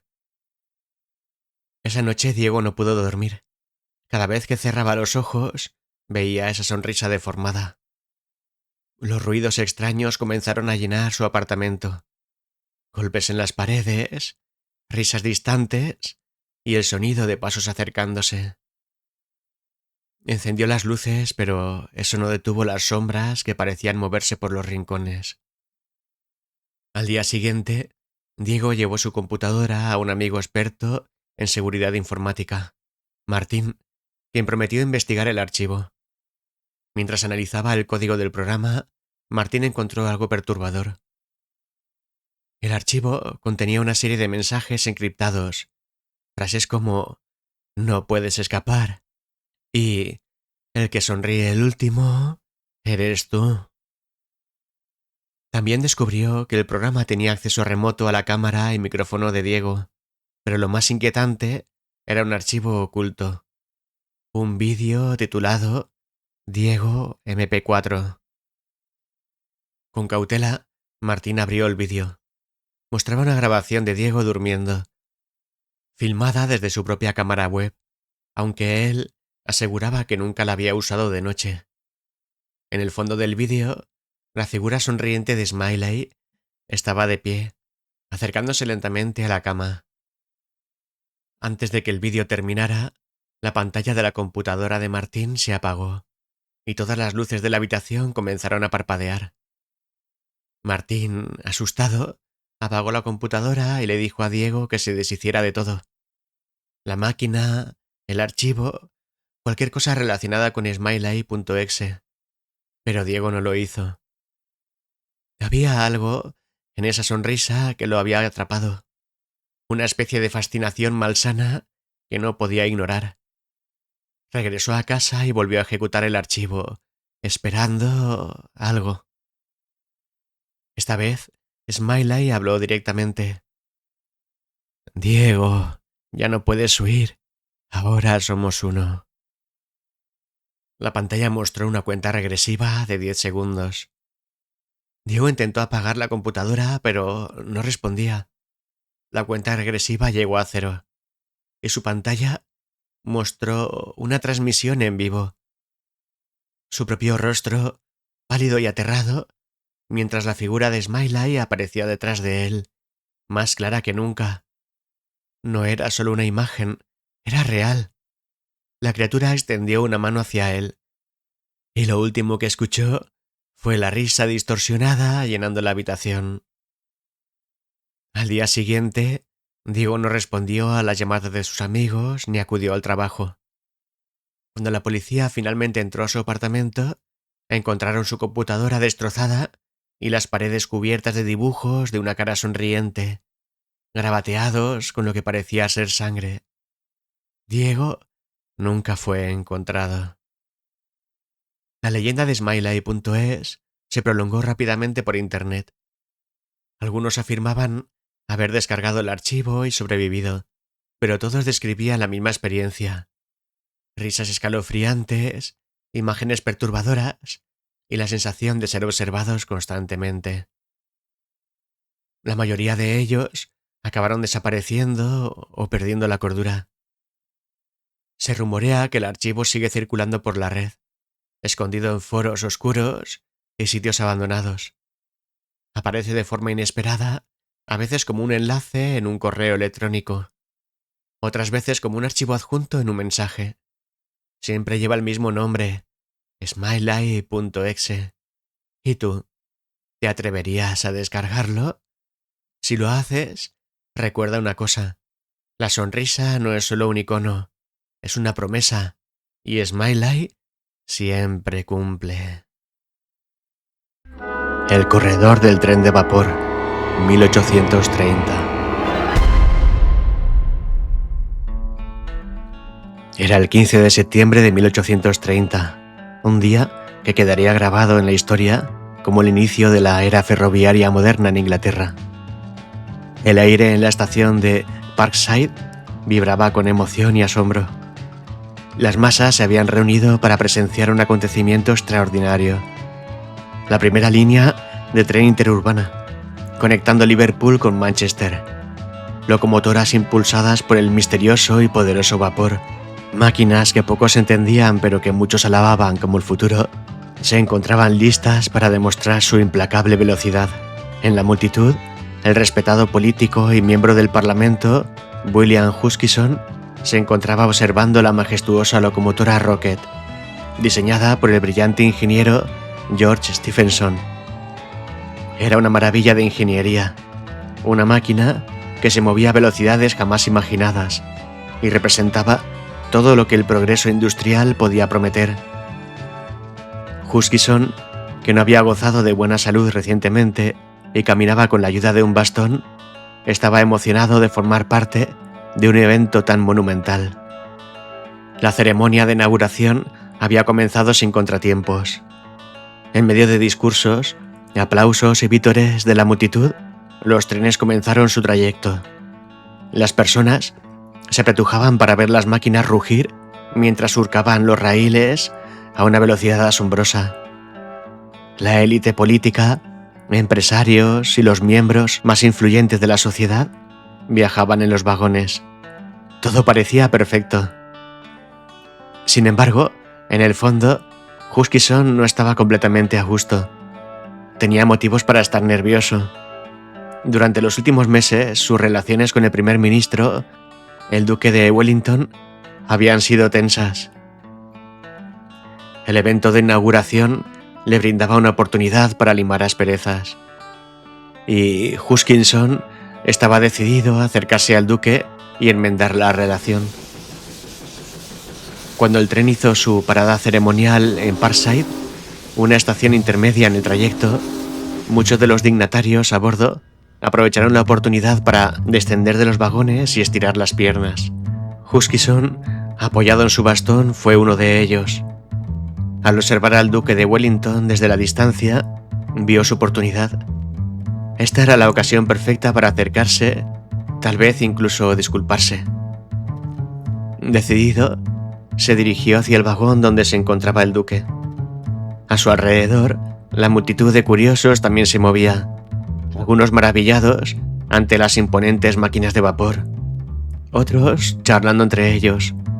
Lo que pocos habían notado era que otro tren, el Northumbrian, venía acercándose rápidamente por la vía adyacente. Los trenes de la época, aunque ya reconocidos por su velocidad, carecían de muchas de las medidas de seguridad que hoy damos por sentadas. Las señales de advertencia eran mínimas, y la gente no estaba acostumbrada a los peligros que representaban estas nuevas máquinas de acero. Huskinson, ahora parado junto al vagón del duque, no se dio cuenta de que se encontraba peligrosamente cerca de las vías del tren en movimiento. Mientras charlaba con Wellington, el sonido del Northumbrian se hizo más fuerte, pero en medio del bullicio nadie pareció prestarle atención hasta que fue demasiado tarde. Los gritos de advertencia llegaron tarde. El tren venía rápidamente y Huskinson, en su confusión, intentó moverse, pero tropezó. En el pánico, cayó al suelo, directamente en la trayectoria del tren. La escena se volvió un caos en cuestión de segundos. La multitud gritaba, tratando de advertirle, pero la locomotora estaba demasiado cerca. Con un sonido mecánico implacable, el tren pasó sobre su pierna, destrozándola de manera brutal. El impacto fue inmediato y devastador. Huskinson, pálido y en estado de shock, fue levantado por los presentes. La imagen del político, gravemente herido, desangrándose en el lugar que debía haber sido su momento de reconciliación, dejó a todos atónitos. A pesar del caos, alguien tuvo la rápida idea de usar la misma locomotora Northumbrian, la que había causado el accidente, para transportar a Huskinson al hospital más cercano, en un desesperado intento por salvar su vida. El viaje en el tren fue una última esperanza. George Stephenson, el ingeniero creador de la Rocket, condujo personalmente la locomotora a toda velocidad, con Huskinson agonizando a bordo. El paisaje pasó volando por la ventana mientras el tren se precipitaba hacia su destino. La locomotora que una vez simbolizó el progreso, ahora llevaba a un hombre al borde de la muerte. Finalmente, llegaron a la casa de un médico en Eccleston, donde los intentos por salvarlo resultaron inútiles. La pierna de Huskinson estaba completamente destrozada, y en una época en la que la medicina aún no había alcanzado los avances modernos, no había mucho que hacer. El cirujano que lo atendió se enfrentaba a una situación imposible. Pese a los intentos de consolarlo y darle algo de alivio, Huskinson murió esa misma noche, pocas horas después del accidente. El país quedó conmocionado. Lo que debía ser una celebración del progreso industrial se había convertido en una tragedia. La noticia del accidente viajó rápidamente, cubriendo titulares y generando una mezcla de asombro y temor ante el poder de las nuevas máquinas de vapor. La primera muerte por un accidente ferroviario había ocurrido, y la víctima era nada menos que un político prominente. Pero, más allá de la tragedia personal, el accidente de William Huskinson tuvo implicaciones duraderas. La conmoción provocada por su muerte llevó a una mayor atención a las medidas de seguridad en los trenes, que hasta entonces no habían sido una prioridad. En el futuro, las compañías ferroviarias se vieron obligadas a implementar señales más claras, vías de seguridad y una mejor conciencia pública sobre los peligros de estar cerca de las vías. A pesar de la tragedia, la línea ferroviaria entre Liverpool y Manchester fue un éxito rotundo. La inauguración continuó, aunque marcada por el luto, y la línea se convirtió en la primera de muchas que transformarían el transporte no solo en Inglaterra, sino en todo el mundo. En los años siguientes, el ferrocarril se expandiría rápidamente, uniendo ciudades, industrias y personas como nunca antes. Sin embargo, la historia de Huskisson siempre quedó ligada a la historia de esa línea inaugural. El nombre de William Huskisson se convirtió en sinónimo de la primera víctima ferroviaria, un título que, aunque trágico, marcó un antes y un después en la conciencia pública sobre la seguridad y los riesgos de la tecnología emergente. Un monumento fue erigido en su memoria en Liverpool, y aunque su vida terminó de manera abrupta, su muerte sirvió como una advertencia temprana de los peligros que acompañan al progreso. El 15 de septiembre de 1830, un día destinado a glorificar la innovación, quedó manchado por el accidente que cobró la vida de uno de los hombres más respetados de la nación. Y así, la historia del ferrocarril, que había comenzado con tanto entusiasmo, llevó consigo la sombra de la tragedia, recordando a todos que el precio del progreso, a veces, es la vida misma. Oh, stop. Can't believe I live in your thoughts. I think about you all the time, morning, evening, and midnight. Such a wonderful delight.